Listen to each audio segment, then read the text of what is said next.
Hello दोस्तों, welcome to this video. आज के इस वीडियो में हम क्लास 10th का चैप्टर ग्लिम्पसेस ऑफ इंडिया का पार्ट 1 बेकर फ्रॉम गोवा देखने जा रहे हैं, जिसके ऑथर लूसियो रोगार्डस हैं। तो दोस्तों देखो, ये chapter Goa based traditional village bakers का एक पेन पोर्ट्रेट है। पेन पोर्ट्रेट यानी जब किसी चीज को इतनी अच्छी तरह से बताया जाए कि सामने वाले के माइंड में उसका एक पोर्ट्रेट यानी उसका एक इमेज बन जाए। दोस्तों, बहुत साल पहले गोवा एक पोर्चुगल कंट्री हुआ करती थी और आज तक भी गोवा के लोग में पोर्चुगालिस टाइम की ट्रेसेस को देखा जा सकता है। ऑथर के घर में जो एल्डर्स हैं वो अपनी पोर्चुगल टाइम की मीठी मीठी बातों को याद कर रहे हैं और वहाँ पर खाई जाने वाली फेमस पोर्चुगल ब्रेड लोव्स को भी याद कर रहे हैं। दोस्तों, पोर्चुगल्स के टाइम पर गोवा में बहुत सारी बेकरीज थी। वहाँ पर राज करने वाले पोर्चुगल्स तो अब चले गए हैं, लेकिन अभी तक ब्रेड बेक करने वाले वहीं पर हैं। गोवा में जो पुरानी बेकरीज थी वो आज भी वहीं पर हैं और चलती भी हैं। वहाँ की फर्नेसेस बहुत अच्छी हैं और इतनी टाइम से बिना रुकावट चल रही हैं। और जो ब्रेड सेलर्स हैं वो अपने हाथ में बैम्बू की स्टिक लेकर उस पर बास्केट लगाकर जो ब्रेड बेचने आते थे, उन्हें आज भी देखा जा सकता है और उनकी आवाज़ को आज भी कई जगहों पर सुना जा सकता है। बहुत सारे बेकर्स तो आज मर चुके हैं, लेकिन उनके प्रोफेशन उनके बच्चे आगे कैरी कर रहे हैं। बेकर को पोर्चुगीज़ की भाषा में पैडर कहा जाता है और आज भी गोवा में बेकर्स को पैडर कहा जाता है। जब ऑथर बच्चे थे वो गोवा के एक विलेज में रहते थे। तब वहाँ पर आने वाला बेकर ही उनका सब कुछ था, जैसे कि उनका फ्रेंड, कंपेनियन और गाइड भी। और वो कम से कम उनके घर के सामने 2 बार आता था।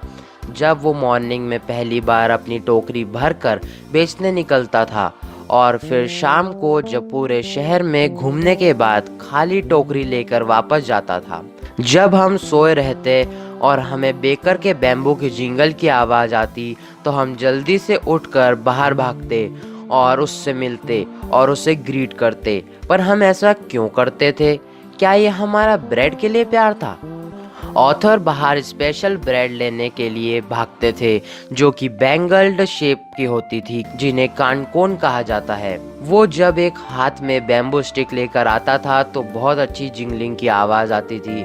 जब उनकी मेड बाहर ब्रेड लेने जाती तो वो बैम्बू और बास्केट नीचे रख दिया करता था और जैसे ही पीछे से बच्चे दौड़कर बाहर आते, उनके पेरेंट्स उन्हें डांट कर वहीं पर रोक लेते। पर वो जैसे तैसे दीवार के पीछे छिपकर ब्रेड की बास्केट में झांक ही लेते।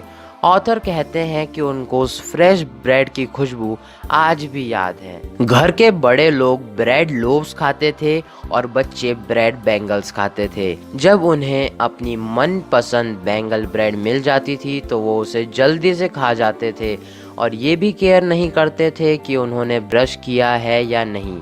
वैसे भी वो सोचते हैं कि उन्हें ब्रश करने की ज़रूरत भी क्यों है, और वो एक बहुत लंबा काम था। आम की लकड़ी को तोड़ो, उससे ब्रश करो।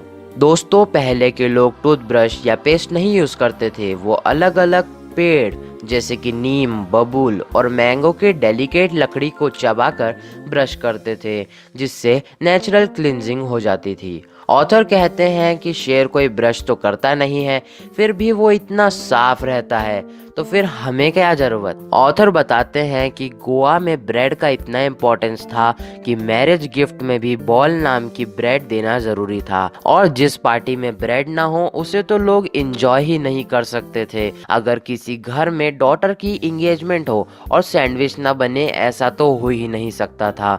पोर्चुगीज टाइम के ब्रेड सेलर स्पेशल टाइप की ड्रेस पहना करते थे, जिसे कबाई कहा जाता है। वो एक सिंगल कपड़े की बनी फ्रॉक जैसी ड्रेस होती थी।